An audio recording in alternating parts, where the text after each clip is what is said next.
कौटुंबिक कलहातून पतीने पत्नीची हत्या केल्याची खळबळजनक घटना यवतमाळमध्ये आज दुपारी घडल्याचं समोर आलं आहे.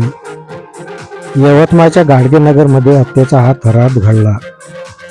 गाडगेनगरमध्ये राहणाऱ्या शास्त्रकार कुटुंबामध्ये आज दुपारच्या सुमारास पती पत्नीमध्ये वाद झाला. यामुळे संतप्त झालेल्या पतीने पत्नीवर लोखंडी रॉडने हल्ला चढविला. यामध्ये पत्नी गंभीर जखमी झाली व तिचा घटनास्थळावरच मृत्यू झाला.